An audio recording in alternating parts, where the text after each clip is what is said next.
Hello, everyone.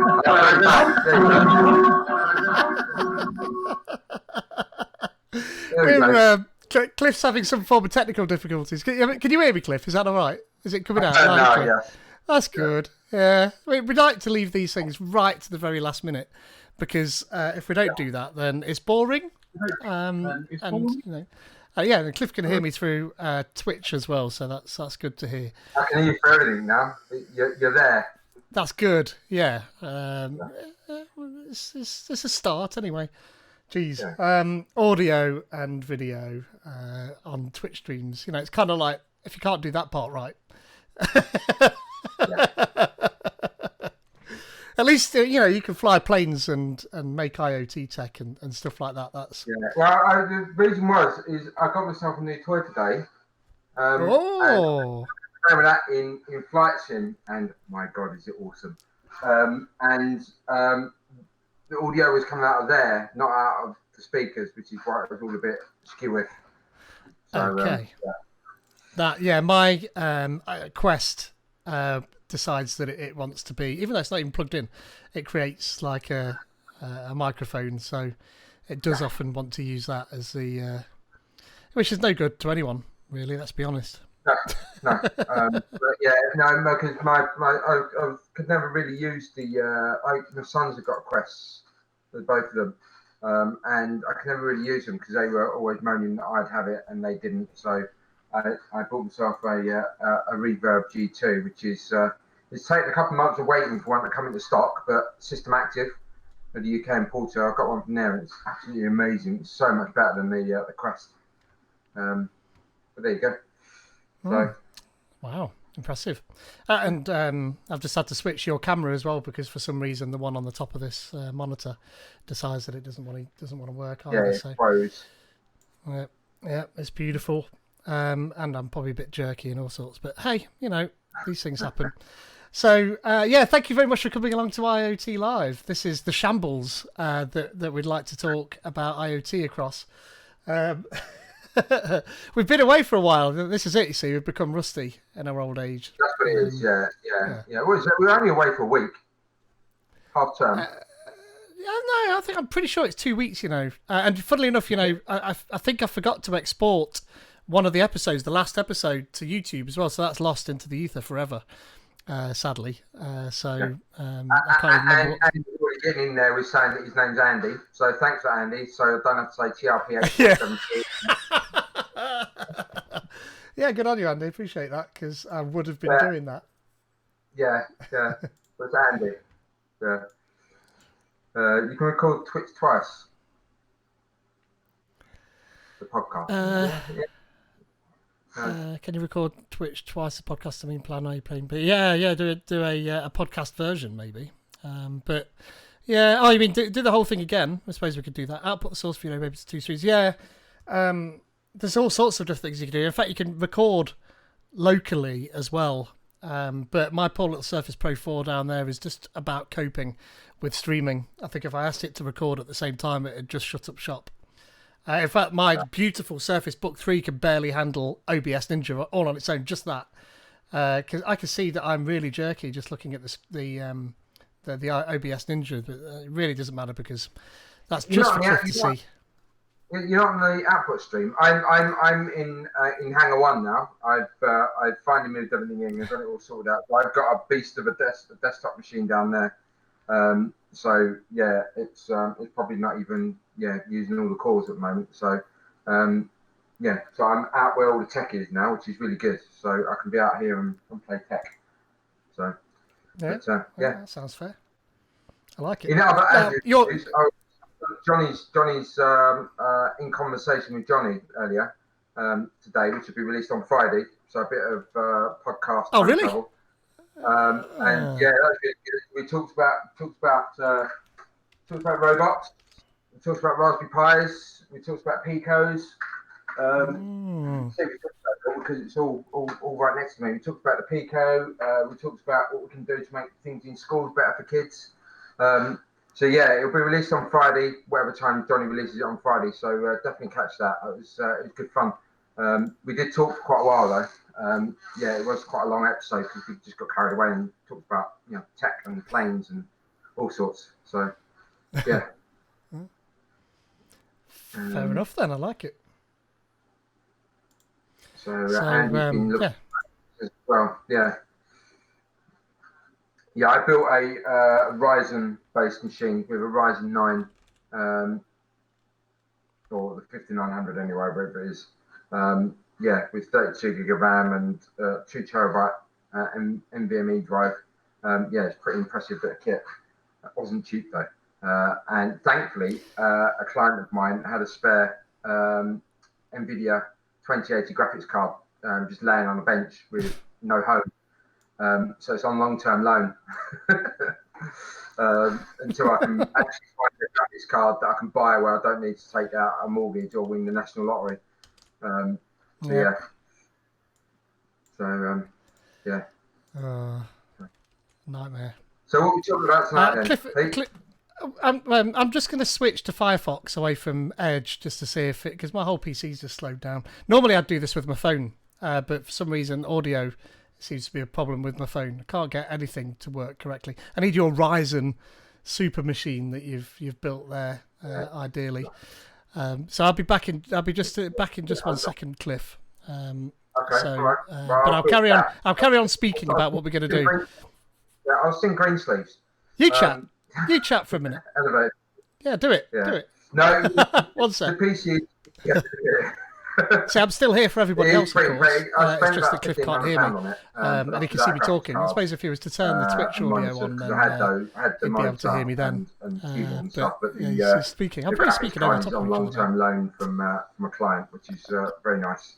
But yeah, so Andy's saying lag on Twitch as well.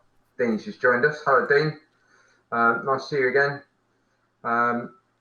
Pete's just off to fix tech problems. He should be back shortly, hopefully. Fingers crossed. He hasn't disappeared off the stream yet, though. So, Pete, apparently you're talking over the top of me, but you're not here, so I don't know what's going on. Yeah, he is still shown on Twitch, but I'm watching the OBS Ninja and he's not there. So, not hopefully, but he's back on OBS Ninja now. Yeah. I never went away from the stream. I was still there the whole time because it's the webcam. Because I've got the Surface Pro 4 down here, and I've got the webcam and microphone plugged directly into the Surface Pro 4. So that no matter what this PC decides it's going to do, I'm always still streaming nicely. It's just that you can't hear me. So that's why we're talking over each other. Apologies for this, but I mean, we're not being paid to do this stream, so not yet. Being paid, I mean, you feel free to sponsor us.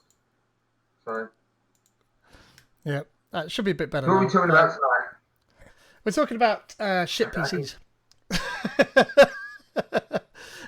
We are. I've got a bunch of links like we always do, so I thought, well, let's just leap straight into them.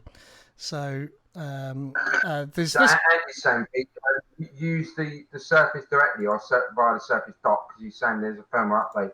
I know I updated the firmware on my Surface Dock 1 a while back, and it's performing a lot better now than it was before. So you might need to do a firmware update. It's odd to update a brick, but The Surface Pro 4, which is perfectly fine, is connected to a Surface Dock 1, the original Surface Dock 1. This Surface Book 3, though, is connected to the USB dock in my monitor. It's just that it can't handle anything, it seems, to do with streaming any form of audio and video. So Zoom, it completely canes it, although Zoom is the best out of all of this lot.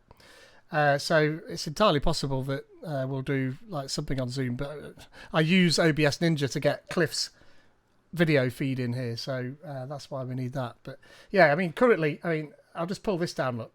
So that's what my, if you're still sharing my video, I think I am, that's what my machine is doing at the moment. So I've got OBS Ninja with just so I can just share my bloody webcam to Cliff is taking nearly 30%, and then this is the director one, so that I can share my screen out to Cliff, and it's just a nightmare. I'm wondering whether or not when you share your screen, sometimes you can like change the quality that gets shared onto here, because I know Paul had that problem, didn't he? Paul did, yeah, and then he changed the quality, and suddenly he was loads better. Wasn't it a setting that you put in when you did the video source?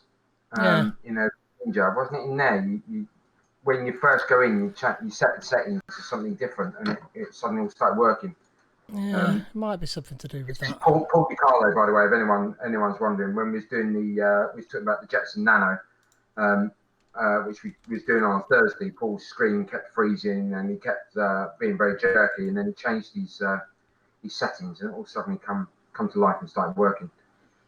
Yeah, I might try that. I think I've got a couple of. Let's have a look. He's asking if your Surface is plugged into a standalone docking station, or you're literally just plugging them into the side. Oh yeah, so the Surface Pro 4 down here that's doing the actual streaming is plugged into a dock, and that's all happy. The Surface Book, which is my main dev machine, it's the best, well, almost the best Surface Book you can get without actually using the Enterprise one. So top of the range, and that's got just USB-C into the USB-C dock in this stupidly wide 49-inch ultra-wide monitor. So I'm not using a Surface dock for any of this, aside from what's on the streaming machine down there. I mean, the Surface Pro 4, that's happy enough as it happens. Actually, let me try this. Hold on. So allow this. Screen 1. Is it screen 1? Yeah, screen 1. I'll allow that. Let's try doing this instead. Close that. Debugging live on stream. Okay. There you go. So I can do that, and then if I do this as well, oh, I can hear myself. Oh, it's horrible. There we go. That's better. Yeah, what you wanted to do when you tuned in tonight, you wanted to watch us get the stream right, didn't you? That was kind of the purpose of what you were doing, I'm sure. Cliff can't hear me now again, of course. It's right. I'm going to do that as well, and this, and that, and start, and then he'll be able to hear me as well. There we go. No, I should be back now for you. Right, so I've turned all the quality settings down to this, so it should be perfectly fine. Actually, it looks way better. Firefox is now using everything that Edge was using. But I think it is better. It is better. I think it is. I look slightly less jerky when I'm looking at myself back. So, yeah, I mean, why to share my screen and my webcam to OBS Ninja, why does it need 55% of my 56, 50, nearly 60% of my CPU? Use what's available rather than. But if that was the case, everything else would still be snappy. It would just reduce that, but it's not. That's pretty constant. That amount there. Interestingly, I'm using 3% of my my CPU at the moment. So I mean, what's that about? Yeah, I've got Edge open and I've got Flight Sim open. Oh, I better close that. Yeah. But you're on your Ryzen.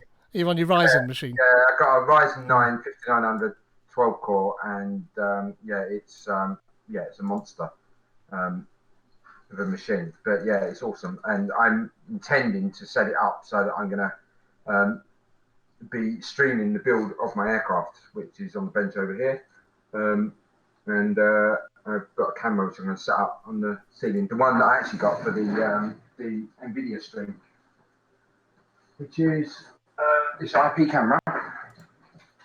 So I'm going to set this up, and it gives out a RTSP stream, and I'm going to use that to monitor the bench and stream out, and then using NDI tools to take the feed from this and put it into OBS, which will then stream it out to Twitch and the likes, and people can watch me build my aircraft if they feel like they want to.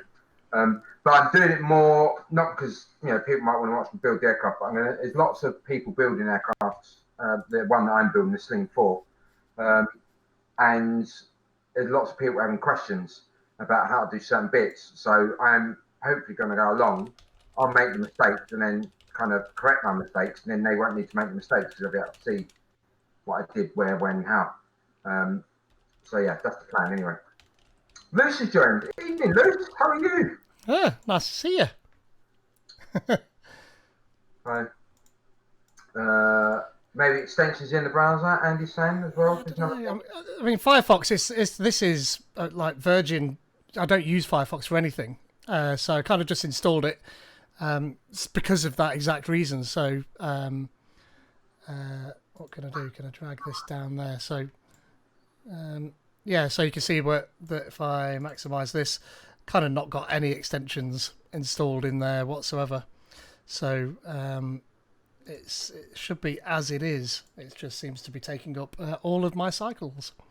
A bit silly, really. Not quite sure.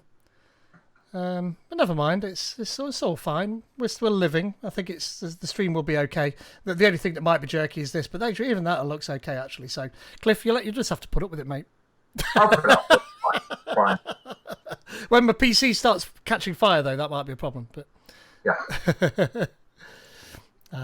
Yeah, also check with my drivers. That's a good point. Yeah, we're all good. You've come in at just the right time, Luce, because up until now we've just been messing around trying to get things to work. Because you take a couple of weeks off and suddenly you can't do a thing anymore. So Cliff had audio issues and I had audio and video issues and everything. So what are we at? We're at 16 minutes and we've not spoken a word about IoT yet. So apologies for that. So we can start now, look. So Liam Gulliver sent me this link earlier, actually, where it looks like Grafana are having some sort of an IoT day today.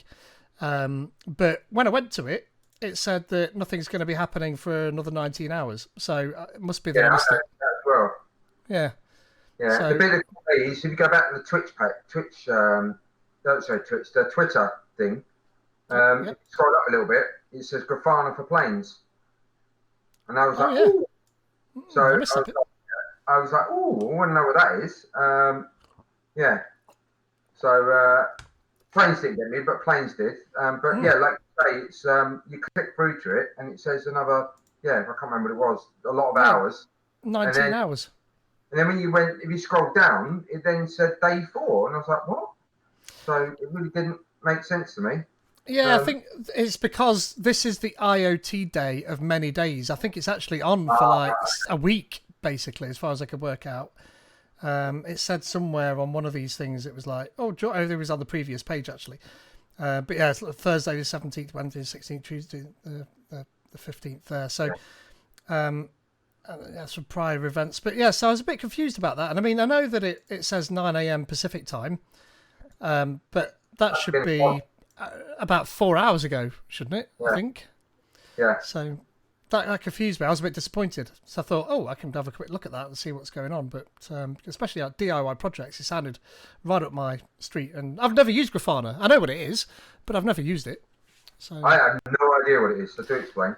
Well, I mean, it allows you to take data and create graphs. So I think that's kind of what Grafana's there for. It's in the name, yeah, graph. Yeah. Yeah. But it's a package. It's like a suite of tools that lets you do that. So monitoring solution for every database deployment option. That's what I thought it was, but maybe I'm wrong. Look, what's the products? Grafana Cloud, dashboards, logs, metrics, cloud traces. Fully composable, pick what you want, observable stack for metrics, logs, traces, and synthetic monitoring. Yeah, so graphs is just one bit of it. So yeah, that shows how much I know. But I saw somebody demoing Grafana, and it was all the data that you could take in and then how you could visualize it. It was kind of, that's what I saw. Oh, I can't see my screen sharing on the list of stuff. Can you still see my screen sharing there, Cliff? Oh, yeah, interesting. Still going. Yeah. Oh, okay, good. I can live with that. That's fine. Why have I got 2 of that? I see. Yeah. Anyway, so cool. So that was that. So do go and check that out at some point, whenever that actually kicks off. Yeah. Yeah. The next one was this. Whenever I heard them saying this word, I always thought they were saying Renaissance, but it's not. It's Renaissance. They say it like it's Renaissance, and so when I heard people talking about it, I thought that's what they were saying. And then when I saw it like that, it was like, oh, that's what they're saying. But but Renesas have got a bunch of these 32-bit MCUs, and they're now allowing you to use Azure RTOS, real-time operating system for low-power devices on it. And interestingly, you don't often get this, but Sam George introed this session on YouTube. It's not very often that he'll get involved in those. So I'm assuming that this is a relatively high-level partnership that they've come to. So I watched it, and it was more sort of just we're entering into this partnership so that you can use Azure RTOS. So there wasn't a massive amount of data in it. It was only 8 minutes long. But I'll just put the link to that in the chat. Have you got the URL list, or did you not set it up this week? I didn't have time. Okay. But I will do. I'll do it after the show and send the link out. But right. So I opened the link, so I had it, and it started talking. Okay. So there was that, and then I thought, then I saw this. This is really interesting. So this, you have to scroll past this top part actually, because down here somewhere, not best bees. Where was it? One firm. Here we are. So Apis Protect are using your favourite bits of telemetry from IoT. There we are. If I zoom in a little bit, to be able to instrument beehives, which is actually really important if you read the information at the top, where they're saying that 50%, nearly 50%, 43.7% of US hives were lost between 2019 and 2020, which is massive. That's huge. And they say that us humans would become extinct very quickly if bees went extinct, because they do like most of the pollination of our plants. Yeah. And we'd have to do it manually, which is like an almost impossible task. Yeah, no. So, flies and wasps do it as well, and a few other insects, but bees are the predominant species for that. You mentioned the temperature and humidity sensor, and I know it's a running joke, but my two of my boys did the AstroPi project, and they got the results, They got the certificates last week. Nice. And the certificates are awesome. Really good certificate. It's got their name, their team name, etc. And it's signed by the head of the ESA, European Space Agency, the astronaut that run the project on the space station. I can't remember his name now, but it will come to me. But really, really good. And the thing was, you turn it over, and on the back, it shows the position of the International Space Station when it run the code for the 1 minute, because you only get 1 minute, 60 seconds of time, and it literally hard cut, your code stops running, which I thought was, awesome. It's brilliant. And then I thought about what my boys did, and I thought to myself, hold on, they both had an AstroPi, and all you've got on the AstroPi is a temperature and humidity sensor. So no, you've got a gyroscope and a magnetometer, but think about those sensors: temperature and humidity on a space station where it's controlled temperature and humidity. Yeah, to the nth degree. It's a space station. It's controlled. Yeah. The gyroscopes during orbit. There is no up, down, left, right. So what is it going to sense? Well, there is microgravity. It's not actually zero gravity, is it? But I don't think it'll sense that. I don't think it'll sense microgravity. It's not going to sense that. No. And the magnetometers, I don't think it's going to have enough. So. The elder of the two wrote a bit of code that basically monitored the temperature, and if the temperature was what he deemed to be too cold, it's put on the little LCD display, like the dot LED display. It said, it's cold there, go get a jacket. If the temperature was a few degrees higher, i.e. it was too hot, it then said it's really hot, go and open the window, which he found quite funny as a teenage boy. That's what they do.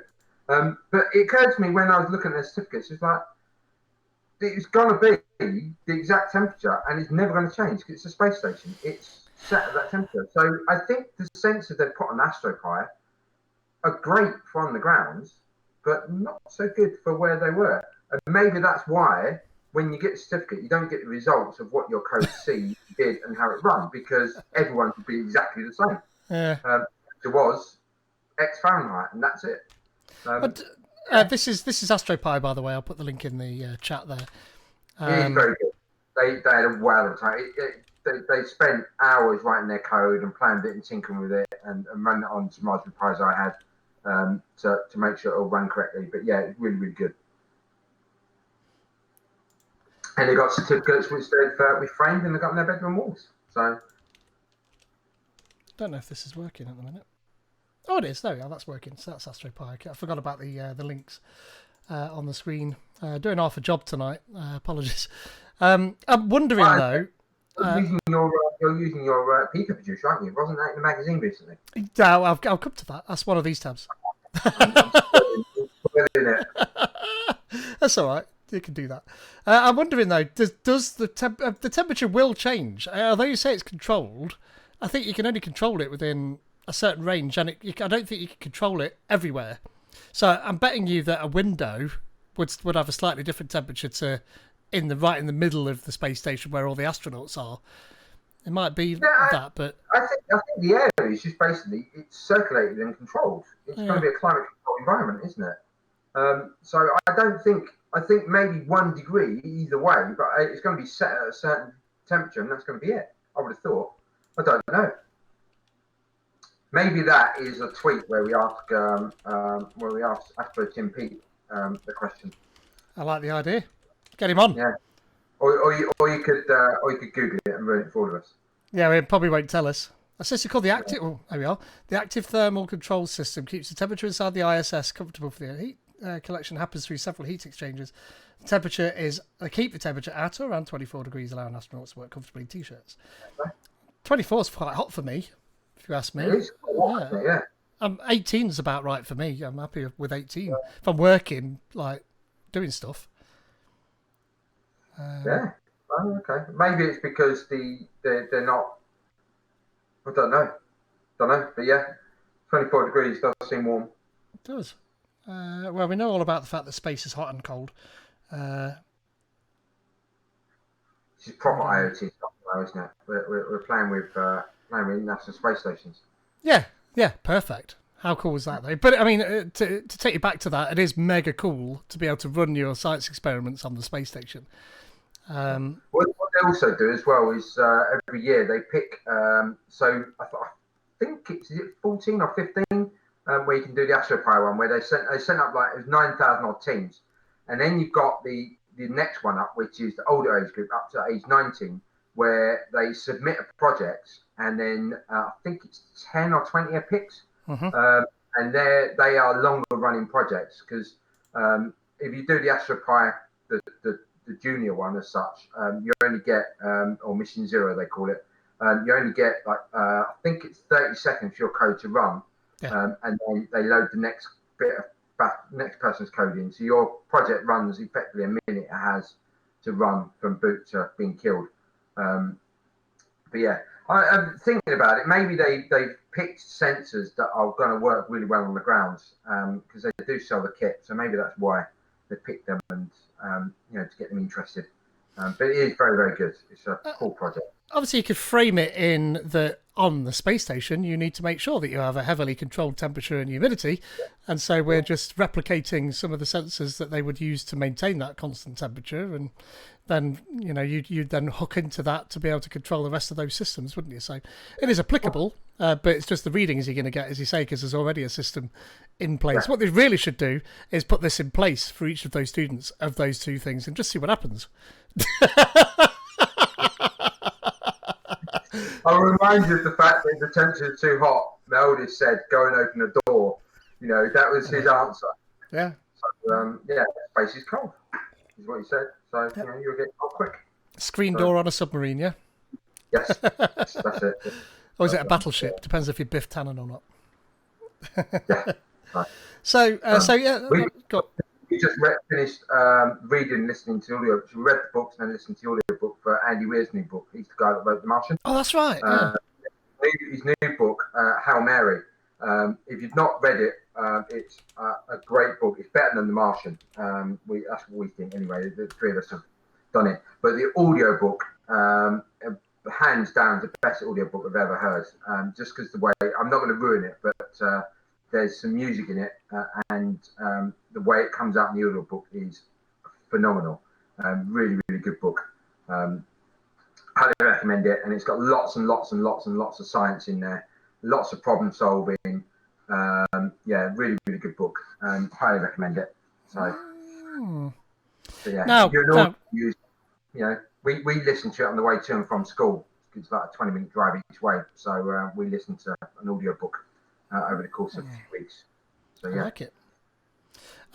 Just a question for the viewers out there. When I look down at my Surface Pro, you look quite jerky. Interestingly, yeah, I don't look jerky when I'm waving. I look okay, but you look like about 4 frames a second from time to time. But weirdly, you don't look as bad as that on my PC on OBS Ninja here. So that is very odd. I would expect my feed to be just as jerky as Cliff's if it was the Surface Pro. We've got to come back to this problem we've got with audio and video at the moment. But anyway, I'll put the link to this in there. So hopefully, if Cliff's all jerky, then do let us know. So that was a couple of detours there, wasn't it? Nope, all good. That's good then. So it's just me. Don't need to worry them. Next program now that I've detoured enough. Yeah, exactly. That's fine. Next, one of our fabulous IoTeaLive hosts and regular visitor to this particular stream as well, the wonderful Johnny Chips, aka John Lunt. He's been doing quite a lot of stuff with the NVIDIA Jetson, and speaking to Paul DiCarlo, whose class he went along to, his sort of it's like as soon as Paul met John and saw the sort of stuff that he was putting out there, he was chuffed because this is sort of the response he wanted from running those classes. So that was great. So John's got a blog post which I'm just about to put in the chat here, talking about creating a custom vision AI model using custom vision AI. And I'm assuming, actually, I've not read it, Johnny, but I'm assuming that this is all with your Jetson. But it is. This blog post. The blog post is about his Jetson, about what you've been doing with it. I think that's the one I read anyway. I don't think this is. I think this is actually about customvision.ai. So this is different. So this is taken as the RTS. I assumed. See, made the assumption and failed there badly. This is a massive, big, long blog post. Looks dead good. But so that's about custom vision. Sorry, I'm going to scroll back up to the top and just make sure. But this is customvision.ai, which must be its own site. So let's go to that. I'll put that in here. All right. See, that's what this is. So, this is Microsoft Custom Vision. That's what this is now. I've done a bit with this as well. And so so it's like a far more complicated version of Loeb, if you remember the episode we did with Loeb. Is that Lake Louise on my desktop background? I'm not sure who you're asking. If you're asking me there, is that this when I do that or something? I don't know. That you mean? Oh, there we are. Like this image. That is Lake Louise. Crikey! Chris C. Swim, you win the prize today. That's impressive. How did you notice that? Yeah, it's quite a cool place actually. We walked up there's a cafe or hut at the top of the climb there, which is quite a nice place to go. We went on holiday a few years ago, so awesome place. Lucky, very nice. Chris says he's been there as well. So I think it was running on the Jetson 2 to go back a little bit, says Dean. I think Microsoft have some ethical blog posts there to adhere to. Is it safer? Is it ethical? This is, you train models here, your own custom models, rather than the cognitive services offerings that Microsoft have got where you can do emotion and face and stuff like that, which are great. This allows you to train your own models. And I did a Raspberry Pi demo at the AI Roadshow or Bootcamp or whatever it was called there back when they were running in person. And I did all the cognitive services ones, and then I finished with this custom vision. Which was dead good, but there's a data set that confuses AI, and I can't remember what it's called now. I'll have to dig it out. But it was like a hammer on a bed, or an upside down chair, and things like that you feed into things that should recognise hammers and should recognise beds and should recognise chairs, but it completely just gets everything wrong. And a screwdriver on a table, but hanging off the table. There's all sorts of things that just fall outside of that means that even with the complexity of how AI works at the moment, it's nowhere near as good as humans, because we see that straight away. But Cliff, you kind of alluded to this when we last talked somewhere. I forget where it was, but you have to train a model to know nothing. So if you've got like a screwdriver in your hand, that's a picture of a screwdriver in a hand. But you need to take model images, train it with no screwdriver in my hand, and tell it that that is nothing. And we did that, and again with the Lobe demo, which was dead good. And it wasn't until I did that Lobe stuff that I thought about needing the presence of nothing to be an actual thing you train. So yeah, that was interesting. I shared a link in the OBS chat as well, Pete, about it, but we'll come to that at the end. That's fine. Yeah. So that's Johnny. You came at just the right time there, because we're just talking about your fabulous customvision.ai blog post that you've got in there. So I've not had a chance to read it, and I thought it was NVIDIA Jetson stuff, but it's not. It's just looks like it's just customvision.ai. So this is a really good blog post on that. I did read the Jetson one because it was the next bit on from where we got to the last Thursday we did. And yeah, it's really good. So this is cool. So yeah, cracking job on that. Want to borrow a Starlink from Dean? Yeah. It depends if a pigeon flies in front of it though, Dean? It doesn't work then. So yeah, that was dead good. So the link to that is in the chat. There's no point me putting that link in there. I'd need to create a bit.ly, and I want to get through these things because we're already 25 to 10. So the next thing was this. What was it called? It was like what did they call it? Circuit.js, but it was called something else, I'm sure, because I kind of just clicked through on the link there. But it's an Arduino emulator, electronic circuit simulator that runs in the browser, but you can have an Arduino. Now, I've not actually played with it, so I thought I'd have a quick look at it while we were live on there. That's interesting. Yeah. So look at that. That looks cool.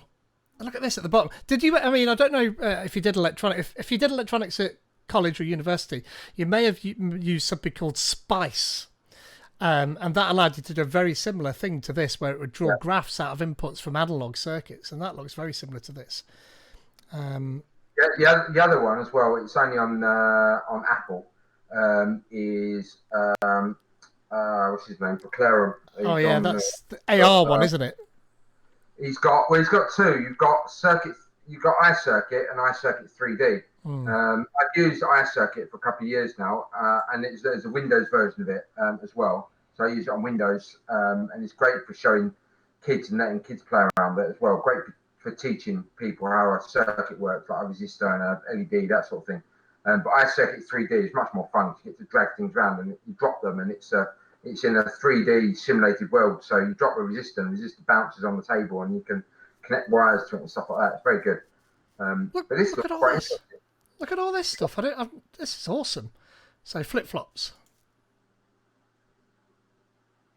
So, okay. Right. Oh, yeah, I love this. This is dead cool. So, I mean, it's great for just a simple diode look. Great for students to learn stuff on there. But so there's that one. But I think one of them's got an Arduino. It was in like Hackspace or Hackers. What was it? Was it this look? Circuit VR Arduino. Yeah, it's this. I got those two links from, I think, the main project just there.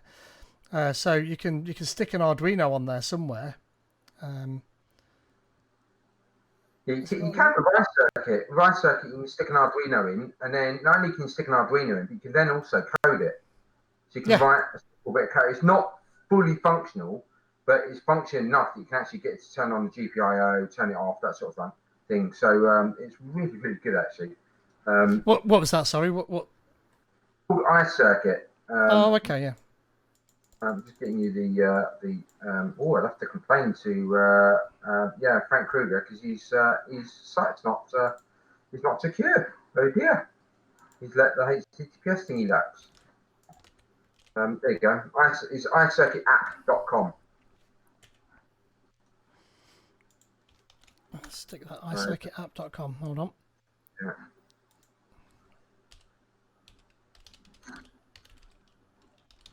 Yeah, I'll put the link in the OBS chat thing, my Bob. So that's loading. Oh, there we are, iCircuit. Oh, yeah, I remember us talking about this at some point in the past, I think. Yeah, That's cool. Yeah, this looks similar, doesn't it? it's very, very good. I use it on my iPad. It's great when I'm trying to work through a circuit. I'll stick it in my circuit. Yeah, it works there great. It's very good.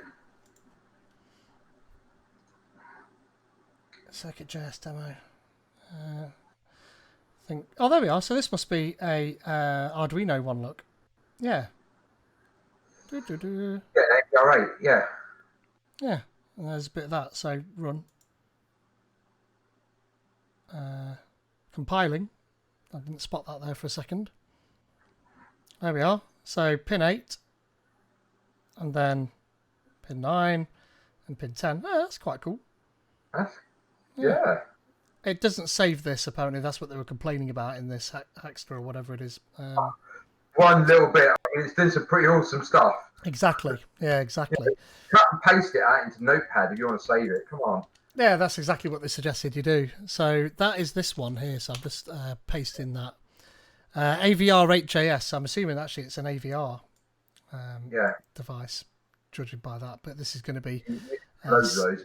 So yeah, all the Arduino boards like Adafruit and that come along and just made it super cheap and easy just to buy a board going on rather than building your own. I like that. So that's cool. So next up was you had a spoiler about this earlier, but my Pico producer here got featured. I'd like to say it was featured, but not really. It's in the latest Magpie magazine. So. Which is this one here, and boys and girls do go buy the Magpie magazine on a regular occasion anyway because it's cracking. But on one of these pages in here is my little bit on the Pico producer, which I thought was cool. So managed to make it in a tiny. Oh, there we are. Ooh. So my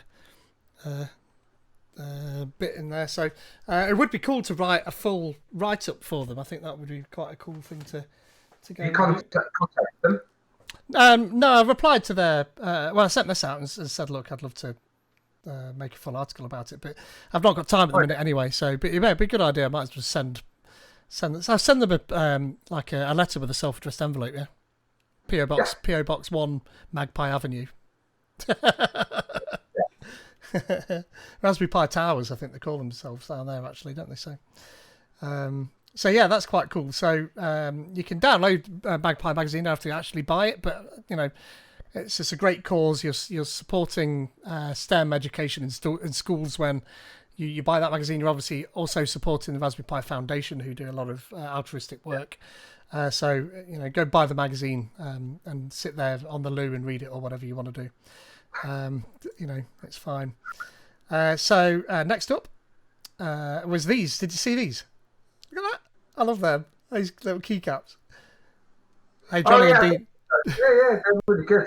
Yeah. Johnny and Dean will like them. But yeah, they look pretty cool. They're really good. Yeah, I'd see it, but I remember actually I wasn't at home, and I thought to myself, when I get home, I'm going to see if you can download the files because I think that'd be kind of cool to print and put in the kids' offices. Yeah, on their little desks in their bedrooms and that. So when the files are downloadable to print, they must be really. Yeah, you'd hope so somewhere. Inspired by Romley's keycappy. But yeah, I mean, what you could do though is you could have like little Microsoft products rather than these, couldn't you? Down there, you could have Clippy and Bit and the Azure Function Lightning Strike and logos, yeah, and then you can push which one you want to open that program. Exactly. So instead of having the icons along your taskbar at the bottom, you just have little keycaps where you push like that one's for Edge, that one's for Visual Studio. Yeah, that'd work. Yeah. So I thought that was quite cool. Yeah, I love it. So that was good. So next up was this little tiny, teeny USB key sized RP2040, and on the show we do love the Pepperoni, isn't it? Adafruit. This one. Adafruit. It's on Pinaroni's website. I see it. That's another one.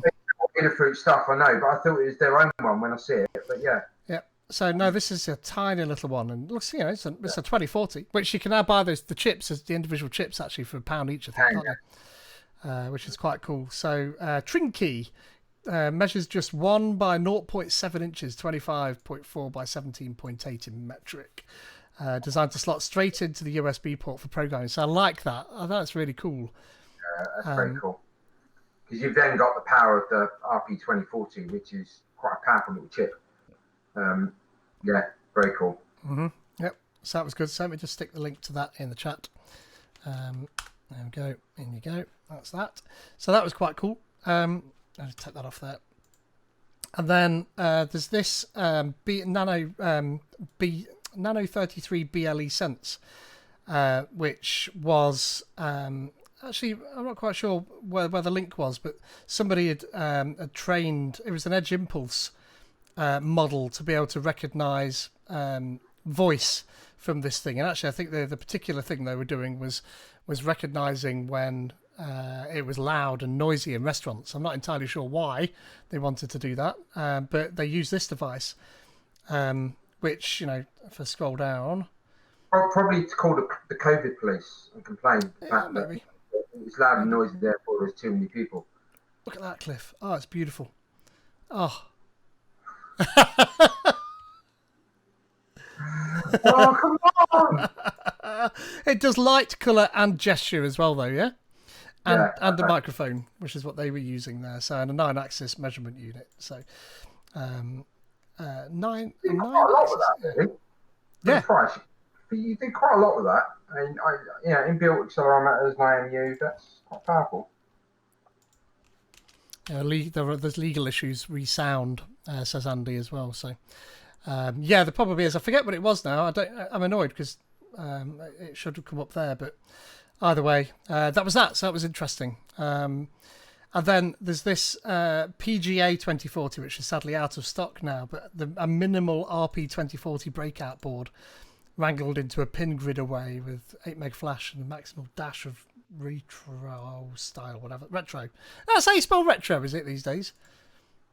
It's kind of all pixelated. Oh, hold on. I'll zoom in. I don't think that's right. They're playing on something, aren't they? French retro. That's what that is. Yeah. So that was quite cool. I saw that. So I'll stick that link in the chat as well. Very, very useful tech, it says. Andy. A couple of places in residential areas of sensors that warn them of threats. I can hear Johnny already groaning the fact that his credit card's going to be getting... Yeah, Dean. We were talking about it earlier, and he's like, every time Pete shows something, he goes out and buys it. So, so we had Jose Simonez on the show a while back, talking about the Nano framework, and Ella Back is on Twitter, Laurent, who sort of manages the .NET IoT Discord channel, amongst other things, has written this massive, great big long post on how he's used an ESP32 and the Nano framework, and he ran it on a battery for like 8 years or something. I did see this, and I started to read it, and then I had to go off and do something else. So it is on my list of things to read. But the Nano framework hasn't been around 8 years. So yeah, I did wonder that. Is it a case of he's basically estimated, he's looked at the power draw and the size of the battery, and then said, because that's what intrigued me. It's like, surely he's just saying, right, it's drawing X milliamps, the battery's got this many, amp hours, therefore it's going to last 8 years. Yeah, look, I think this is what this line is talking about here. So it's got a low power of 50 microamps in sleep mode, so it can last 5 to 8 years. So it's 50 microamps, yeah. Yeah. But if it's in sleep mode, what's it doing? It's pointless being there, isn't it? It's in sleep mode, so... Yeah, well, I mean, I know I've got a client, funnily enough, that uses ESP32 and uses sleep mode quite a lot, and he turns on once an hour, reads some sensors, and turns straight back off again. But in that hour, in that time when it's on, so not only does it read the sensors, but it connects to a 3G or a 2G network and transmits all those sensor readings. And that's probably the biggest current draw out of all of it, is doing that. Yeah. The 2G systems. One of the projects I'm working on at the moment, the 2G, 3G board draws quite a bit of current because obviously it's got to connect to a cell tower. So it's not a small job that it needs quite a bit of power to transmit. So that's where most of the power goes. But that's quite an interesting blog post. I did start reading it, just never got that far.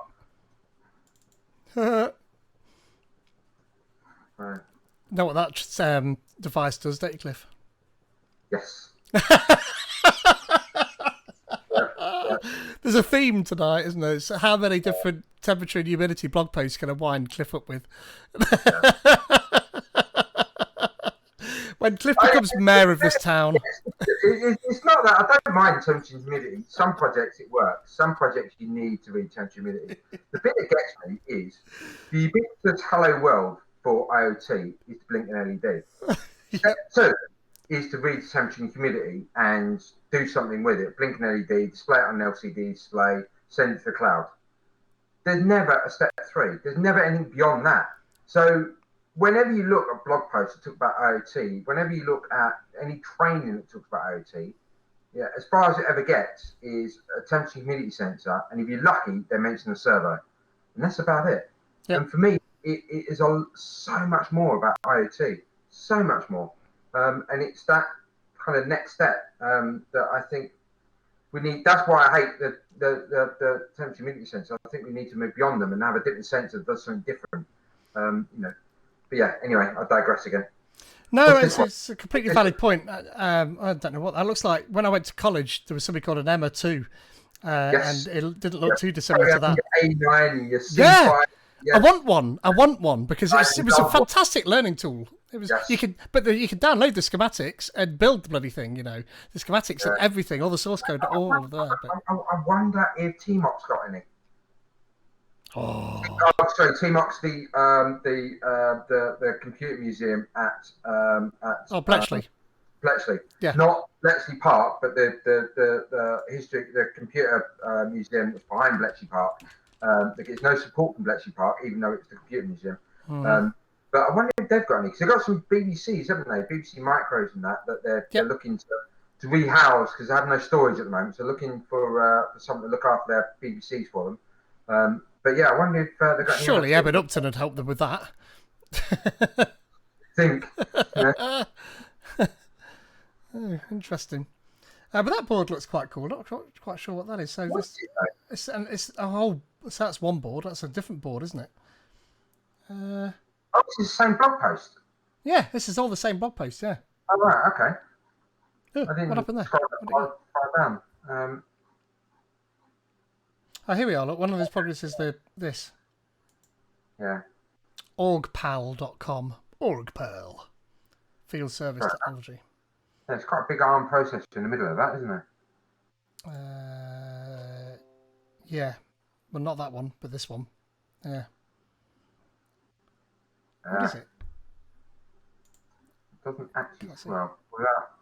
Oh, that's actually worse. It was better when it wasn't zoomed, according to that. So yeah, go and check that out. Anyway, that looks quite cool. We've obviously not got time. What I did find interesting is when I scrolled down here, it was like, oh, googly eyes, and I realised no, it's not googly eyes. Actually, he's just got glasses on his head when he's taking the photo. It does look like googly eyes. Quite like that.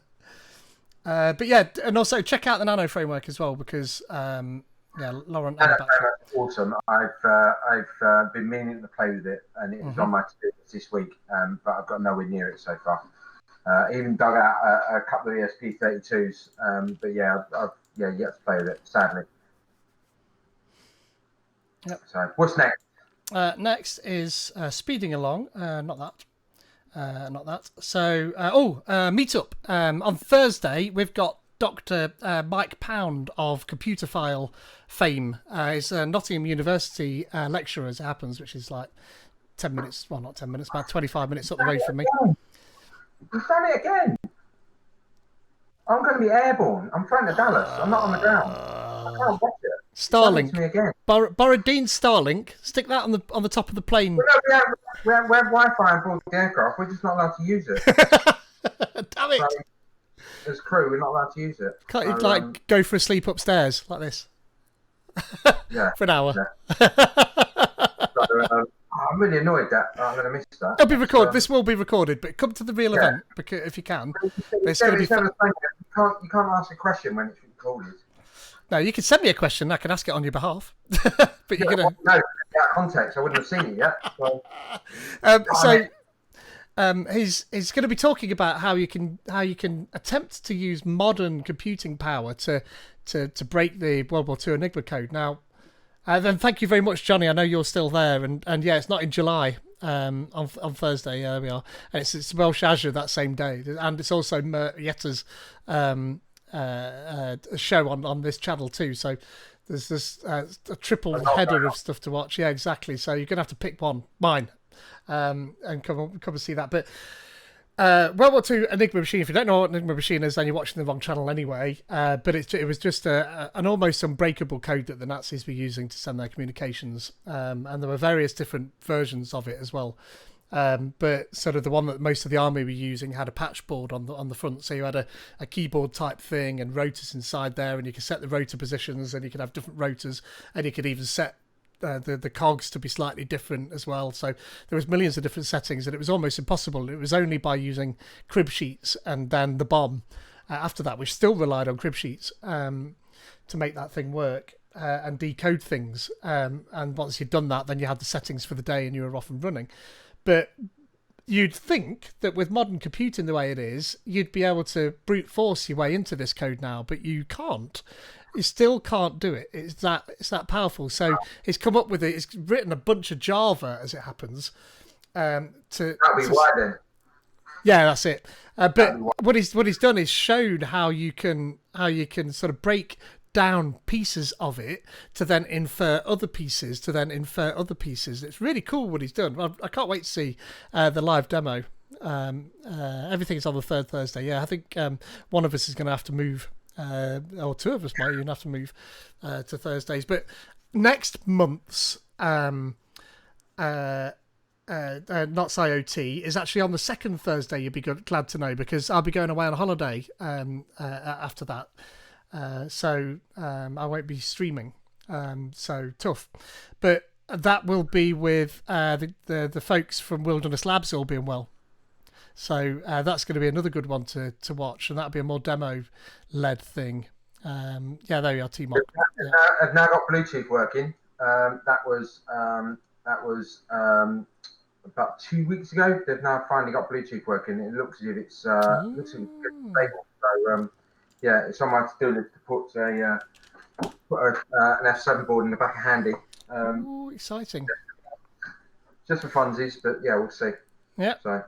We've got, I mean, on this show, I still need to unbox my, because I've been so busy lately creating courses and doing real work that I've not had a chance to do this, actually, Cliff. Not that yet. Oh, okay, fair enough then.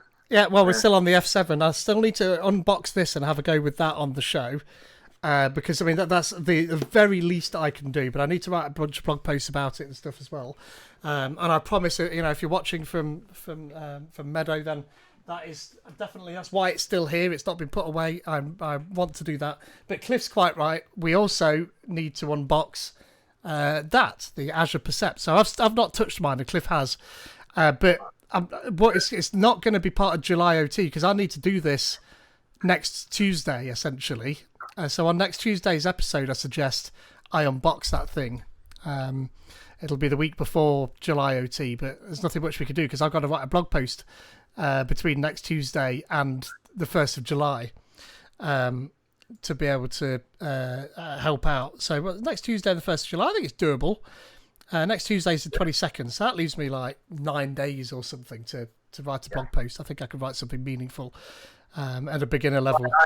I've written my first impressions of it, and going from box to running an AI model on the Percept. I think if you wasn't trying to write a blog post while you was doing it and taking screenshots and stuff like that, you could easily do it in under 10 minutes. Yeah. To having a working AI model, albeit a very basic working AI model, but a very basic one running, setting the thing up from out of the box, have it connected to IoT Hub took 2 minutes. Like literally, it's got its own. It appears as its own Wi-Fi network. You connect to that, just like you do with most IoT devices around the house. You connect to it and you tell it what your Wi-Fi credentials are for the house Wi-Fi, which I did, and then it creates its own IoT hub, or it says, "Do you have one you want to connect to?" I said no. It creates its own one, and it connects to it as an edge device. Job done. Literally, it took longer to, kind of take the screenshots than it did to actually do it. And then once it's connected, you can then go in and click on the model and within the Percept Studio and go in and just train a normal custom vision model, and it downloads it to the device and off you go. So yeah, I've got a blog page which I did ping to Pete earlier, so you can always that one. I'm not going to show it. Can't be a spoiler. That's going to be on July IoT as well, and then me playing bits and more. So yeah. Wow, that's a good blog post that is, by the way. Very good. Jeez. Yeah, I've got some work to do. So there's that. So so I've put the link to this as well, by the way, in the chat. This event, so that's going to be well worth coming along to if you aren't already dedicating your time to one of the other events that are happening simultaneously. I saw this earlier today. Microsoft launches its sustainable data center. Actually, I saw the tweet first, and I went, "Whoa!" Because look at that, and all solar panels. So. This is a sustainable Azure data center, West US 3, I think they're calling it. Yeah, West US 3. Zoom in a little bit, text a little bit. You do see that. You fly across, you go into LA and you fly across just north of the Grand Canyon and you see the Gigafactory there, Elon Musk's Gigafactory. Yep. And a few miles up the road from the Gigafactory is the Tesla Power, whatever they're calling it. But that's basically a solar farm, but it's one of the ones with the mirror in the middle. I forgot what they call it. There's a name for it, where that reflects the sun down onto. So all the solar panels look at this one mirror that tracks the sun and reflects it down to everything else. But you can see that from miles away because it's this bright light on the horizon, and you're flying towards it to get into LA. And yeah, it's you can't look down at it because it's just too powerful. So yeah, it's Andy's saying there's news re Ireland. They view data centers as a possible major issue re energy. Yeah. So what's this about then? Is this the Irish authorities getting upset about data centers, or? Yeah, maybe. I mean, they've got to use a lot of power, but I mean, if you go to something like that, obviously you got to have the space. That's not. You wouldn't be able to do that very easily in Ireland, or see the sun very easily in Ireland for most parts. No. So 2 years. It's very, very rare that you see the sun. So if it was rain powered, it'd be awesome. Yeah, that's true. Yeah. Yeah. So. So this is called swamp coolers. Look. Wind farms. Yeah, there's lots of wind there. It's always windy. That's true. Yep. Yeah, and wave power as well. They can use, can't they? Yep. Which is quite cool. So this is cool. I mean, obviously they're doing quite a few things. They've been toying with the idea, and they've tried trials of putting data centers underwater. I can't remember what the name of that project was. It was a heat. They did that for 2 years, didn't they? And that was just basically to disperse the heat. Mm-hmm. Yep. And I think in that 2 years, they only lost. I think it's 3 or 4 nodes that are in there. Yeah. Project Nautilus, I think it was, or something, wasn't it? Yeah, something like that. Yeah, I remember reading about it. It was quite impressive. No, it's not Project Nautilus. So Andy, has there been any issue NTSB in solar farms and issue of pilots? I've not seen anything. I've read anything, but flying across that part of the world, you have to be careful not to look. You have to be conscious not to look down at the solar farms. There's one in Spain as well, in the centre of Spain, and everyone is aware of that as well, purely because this thing is concentrating quite a lot of energy in a small point to then radiate out to the solar cells.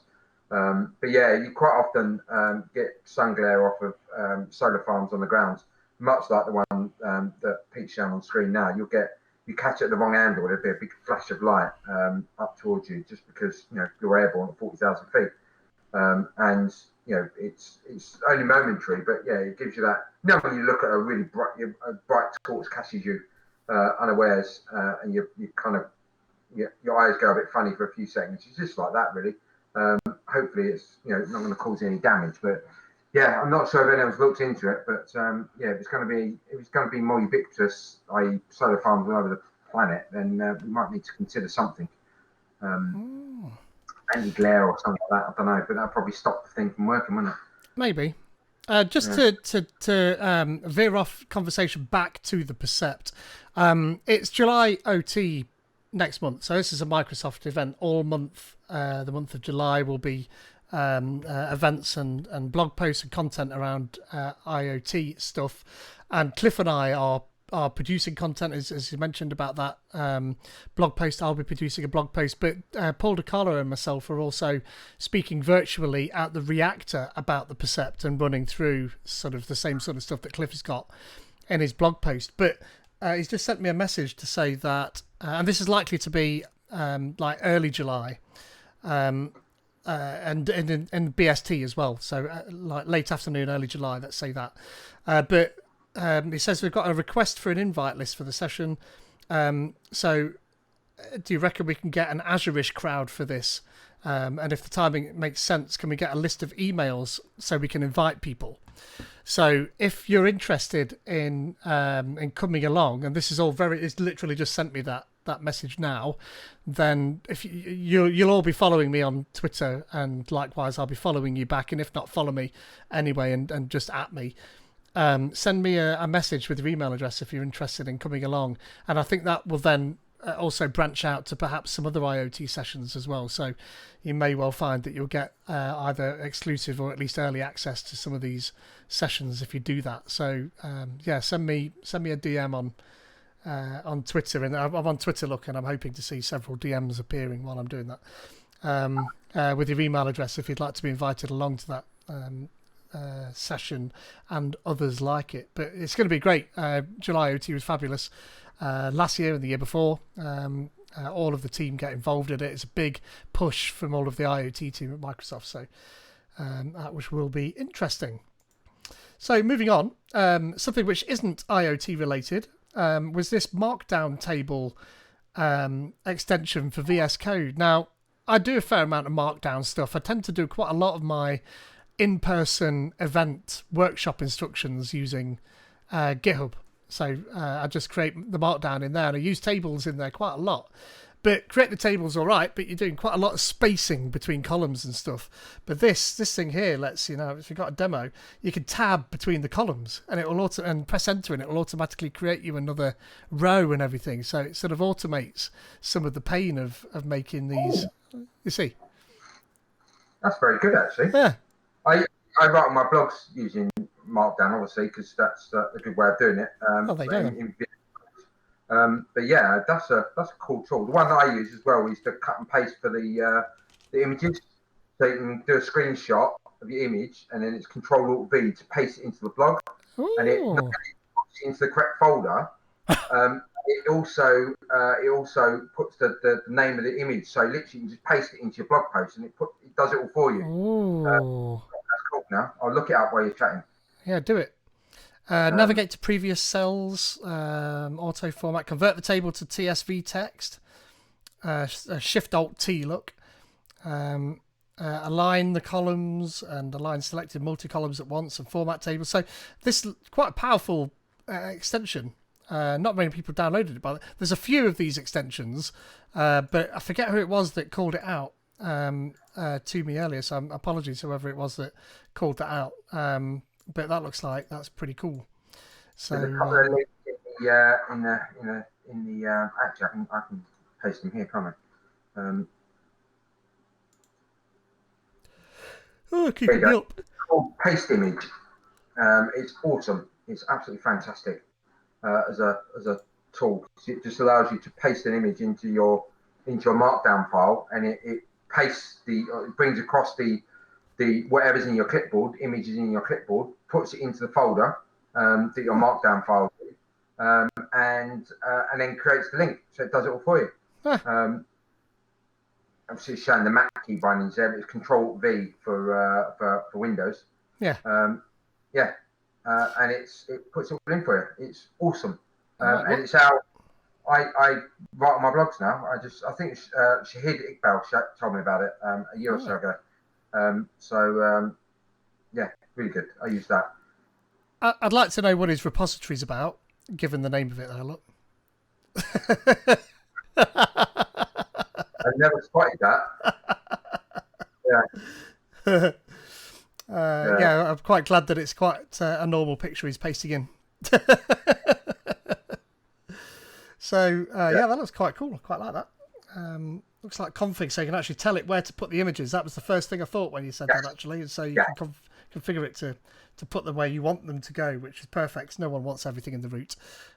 That would just make me... No, I've got mine stuff that puts it in the same folder that the Markdown file's in. So I have a folder for each blog post, and there's a Markdown file in there, and then all the images for that blog post. It keeps them all together. So, I like it. So that was my last link, by the way. Okay. I shared a couple. I shared the one about the July OT in the chat. I put it in the chat as well for everyone else, but that's a blog post about there being lots of blog posts in July for July OT.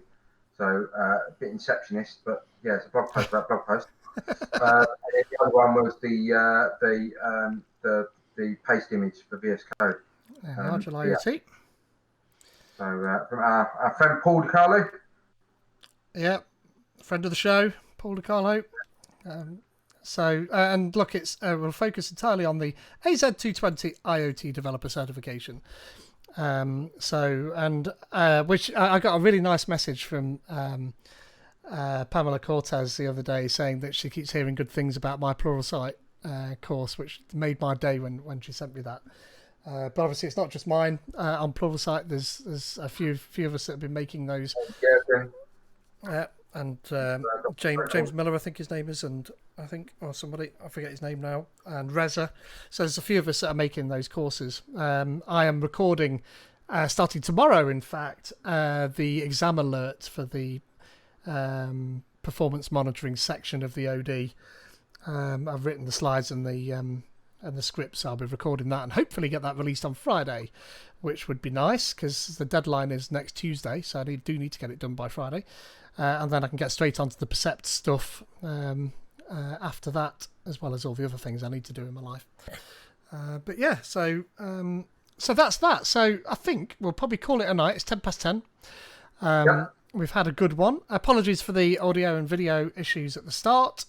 I'd like to say we'll have them solved by next week, but we most certainly will not. So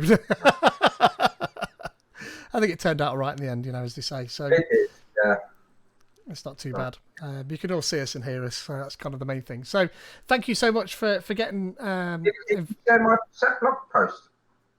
You what? My Percept blog post. Let me share it, since you didn't. No, I didn't think you wanted me to, because it's not being... I thought you weren't releasing it until July. We're among friends. They can read it. There you go. It's in the chat. Oh, okay. I didn't want to do it. I thought you were saving it till July. Otherwise, I would have just put it on the screen. The one I'm writing for July, that one's going to go live in the next few days, actually, on Tech Community. And the one for July is actually, I've got two different ones. One about doing over-the-air updates and running that and setting all that up so you can do over-the-air updates for all your Percept devices or edge devices. Because it'll work for any of them, and then another one is building a machine learning model that will recognise aircraft components. And the idea being is the builder can just show its camera, and then it will say that is rib 3 or rib 4, and then know where that goes in the build. So I'm going to try and do an end-to-end, like not just the AI bit, but the rest of it that goes with as well. So. Yeah, that's my first blog post on it. It's a bit too big for the Tech Community one, so I'm going to have to split it up in a few sections for them. But yeah. So, that's cracking, that is. That's really good. Really good blog post, that. So, yeah. Cool. All right. And on that note, we'll leave you with it. So, thanks for joining, everyone, and we'll see you again next Tuesday, all being well. So, yeah, don't forget the MP with your email address. Yes, do that. Do that if you want to get involved. Night. See you later.